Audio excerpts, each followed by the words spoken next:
I was always interested in being a Nazi hunter. I kept watching and rewatching The Boys from Brazil for one, so I guess it was more of a hobby combined with a flight of fancy. It turned out that Nazi hunting was done and dealt with. I was born a little late for that craze. Still, I kept researching just as a side hobby. Operation Paperclip in particular continued to fascinate me.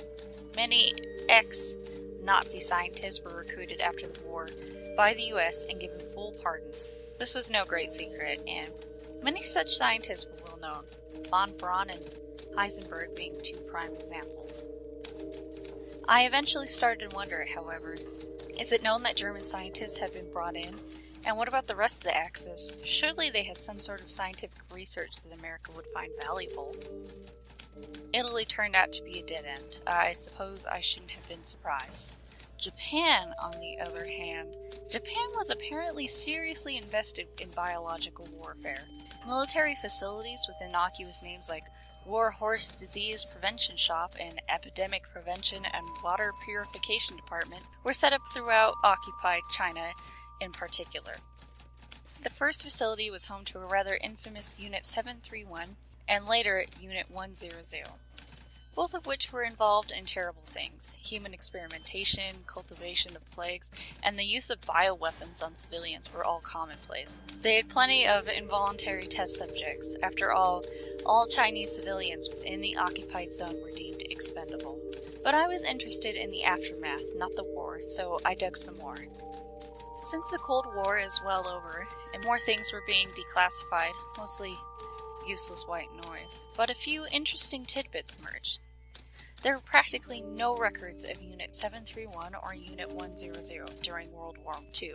I have no idea if none of them were ever taken or if they were all destroyed near the end of the war. Shiro Ishii, Masashi Kitano, and Masami Kitaoka were the three names I managed to dig out of scant records I could find, and most of that was from post-war investigations and testimonies. So, what had happened to them after the war? First of all members of 731 and most members of Unit 100 were given full pardons for war crimes by the same people responsible for Operation Paperclip.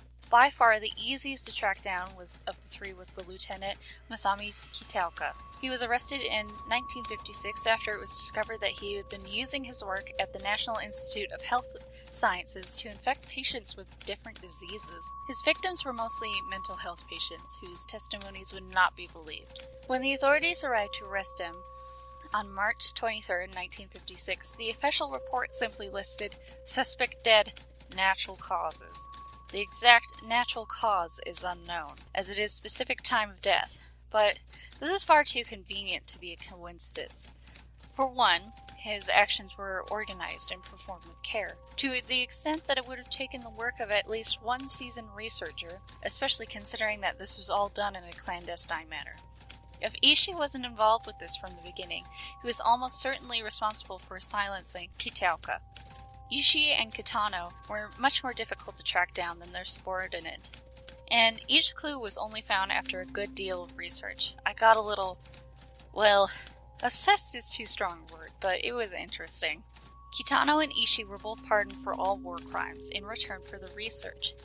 After they had been thoroughly debriefed, they were released by the CIA and went their separate ways. Kitano remained in Japan, but Ishii went to America after. That's where the official story ends, and that's where my story gets a lot more odd. Kitano practically vanished. No official record, nothing. The best I could find was a rough KGB report that a Lieutenant General Kitano was at large in Japan. The CIA, however, was much more thorough. The classified reports I dug up reported that one Dr. Ishii was consulted for research at Fort Detrick, dated 1947. Fort Detrick is fairly notorious as being an experimentation center for biomedical research. Thinking that this was a part of the clause for his pardon, I assumed that the CIA or some other agency had placed him there. But it seems that he was actually there of his own accord. Knowing Ishii's habits, I went and dug up old medical records for Fort Detrick.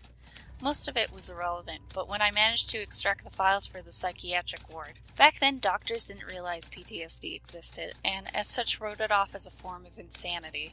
Such was the diagnosis of one Private Richards. February 17th, 1947. Subject describing vivid memories, is often agitated, running mild fever. Keeps insisting that he's being tortured by a Jap. Probably another one of his flashbacks, but according to his records, Richards was never listed as a POW. March 2nd, 1947. Richards is getting worse. Classified as insane and transferred to solitary confinement. He has assaulted one of the nurses, claiming that the poor man was his tormentor, evidently on the sole basis that the victim was of Japanese descendants. Had to apologize to the man in person. I didn't recognize him though. Odd, I thought I knew everyone. March 5th, 1947. 0800 hours. Subject dead. Natural causes. Symptoms led to death similar to typhus, and though subject's records show no illness, I have to track down the nurse. The case file fit neatly with Ishii's known profile, experimenting on people who were deemed too insane or unstable to testify against him. An afternote in review of the convicted war crimes described Ishii as running a clinic in Japan where he performed experimentations and vaccinations for free. It was dated 1948. It seemed likely to me that this was actually Kitano, though it is entirely possible, if not probable, that Ishii was spotted visiting his colleague at the clinic. The free examinations and vaccinations were far from philanthropic. It was simply a way to lure the poor in and use as test subjects without their knowledge. This seemed to be confirmed with a few stray reports of death from disease that simply didn't make any sense. In some cases, the onset was far too sudden, and others unheard of strains would appear as if from out of nowhere with isolated communities. I initially continued to research for Ishii within documents detailing Project M-Cultura, but after a while I realized I had been distracted from the main trail by unfounded rumor and hearsay. That being said, I lost track of him for a while. But it was all for naught, however, as I discovered a photocopy of a Japanese newspaper article from 1961, supposedly linking Kitano to the CIA. The article described how a man posing as a health official arrived at a small government building in Fukuoka and gave 6 employees present antibiotics in the form of pills. While it's impossible to be certain, it seems to me that the actual content of the pills was a toxin isolated from the Burkholderia malaria bacteria. The pills caused convulsions and blood poisoning and led to shock, which killed 2 and hospitalized the remaining 4. Supposedly, $25,000 was stolen and written off poorly as a robbery. The exotic substance that would have had to have been used led me to believe that Kitano, active in the area, was responsible. Unable to find the details of which office was burglarized, I can only guess as to why such a risky operation was carried out in such a fashion. Things went quiet again for a while. Then, in the late 1980s, Green Cross, a pharmaceutical country based in Japan, was accused of distributing blood known to be contaminated with HIV. Up to 3,000 individuals received tainted blood transfusions. While researching this, I found a small fringe site run by a Japanese whistleblower, which cast new light on what had seemed to me to be an unrelated event. According to evidence he brought forth, the tainted blood was not only known as such, but specifically marked as such. All blood that tested positive for HIV containing was from a lot number 18440B. Of the 800 documented cases where individuals received blood transfusions of this lot number, 432 contracted the HIV virus. The common claim was that this scandal was a result of poor quality control, but this lot was specifically tracked, with records of recipients. Other lot numbers records show that this was far from commonplace practice. Kitano was still alive when the infected blood was distributed, and deeply involved in Green Cross. Indeed, he was the founder of the company. I found it hard to believe that this was a coincidence, but his name was never mentioned. He was reported dead in a car accident soon after, another impossibly convenient coincidence.